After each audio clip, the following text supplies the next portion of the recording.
തൃശൂർ കോർപ്പറേഷനിലെ വൈദ്യുതി വിഭാഗം ജീവനക്കാരെ വെട്ടിക്കുറച്ച ഉത്തരവ് മരവിപ്പിച്ചു. ഈ മാസം 23 വരെയാണ് ഉത്തരവ് മരവിപ്പിച്ചത്. പ്രതിസന്ധി പരിഹരിക്കാൻ 23-ാം തീയതി തദ്ദേശ മന്ത്രിയുമായി ചർച്ച നടത്തുമെന്ന് മേയർ എം കെ വർഗീസ്. ഉത്തരവ് 23-ാം തീയതി വരെ ഫ്രീസ് ചെയ്തു. അതിന് തന്നിട്ടുണ്ട്. അതായത് നമ്മൾ എടുത്ത തീരുമാനം 23-ാം തീയതി ചർച്ചയ്ക്ക് വിളിച്ചിട്ടുണ്ട്. നമ്മളൊരു തീരുമാനം എടുക്കുമ്പോൾ നമുക്കറിയാലോ, ഒരു സർക്കുലർ ജിയോ ഇറക്കിയത് ഫ്രീസ് ചെയ്യാൻ വേണ്ടി അതിന് സമയബന്ധിതമായി സമയം കൊടുക്കുന്നു. അപ്പൊ നമ്മൾ അത് റദ്ദ് ചെയ്യാനാണ് പറഞ്ഞിരിക്കുന്നത്. 23-ാം തീയതി റദ്ദ് ചെയ്തിരിക്കുന്നു. ബാക്കി ആ വിഷയമായി സംസാരിക്കാൻ തന്നെ ക്ഷണിച്ചിട്ടുണ്ട്. നടരാജ് പരശുറാം വിവരങ്ങൾ നൽകും. നടരാജ, ഈ ജീവനക്കാരെ വെട്ടിക്കുറച്ച ഉത്തരവിനെ സംബന്ധിച്ച് എന്താണ് മേയറുടെ പ്രതികരണം?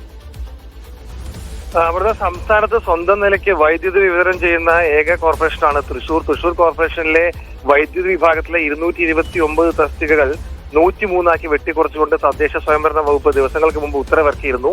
ഇതിനെതിരെ വലിയ പ്രതിഷേധമാണ് കോർപ്പറേഷൻ ജീവനക്കാരുടെ ഭാഗത്തുനിന്നുണ്ടായത്. കഴിഞ്ഞ ദിവസം കോർപ്പറേഷൻ കൗൺസിലും ഇതിനെ ചൊല്ലി വാദപ്രതിവാദങ്ങളും തർക്കങ്ങളും ഒക്കെ തന്നെ ഉണ്ടായിരുന്നു. വലിയ പ്രതിഷേധം പ്രതിപക്ഷത്തിന്റെ ഭാഗത്തുനിന്നുണ്ടായി. ഇതിന് പിന്നാലെയാണ് കോർപ്പറേഷൻ സംസ്ഥാന സർക്കാരുമായി ചർച്ച നടത്തുകയും മറ്റും ചെയ്തത്. ഇത് പ്രകാരം 23-ാം തീയതി വരെ ഈ ഉത്തരവ് നടപ്പാക്കുന്നത് മരവിപ്പിച്ചിട്ടുണ്ട്. 23-ന് തദ്ദേശ സ്വയംഭരണ മന്ത്രിയുമായി താൻ ചർച്ച നടത്തുമെന്ന് Thrissur corporation mayor M K Varghese അറിയിച്ചിട്ടുണ്ട്. എന്തായാലും ഈ ഉത്തരവ് റദ്ദാക്കണമെന്നാണ് കോർപ്പറേഷന്റെ ആവശ്യമെന്ന് അദ്ദേഹം വ്യക്തമാക്കിയിട്ടുണ്ട്. ജീവനക്കാർക്ക് നേരിടേണ്ടി വന്ന പ്രശ്നം ഒറ്റക്കെട്ടായാണ് പരിഹരിക്കേണ്ടതെന്നും അതിനുള്ള ശ്രമം തുടരുമെന്നും എം കെ വർഗീസ് വ്യക്തമാക്കിയിട്ടുണ്ട്. എന്തായാലും നിലവിൽ ആ ഉത്തരവ് മരവിപ്പിച്ചിട്ടുണ്ട്. 23-ാം തീയതി ഇക്കാര്യത്തിൽ തുടർ ചർച്ചകൾ നടക്കും.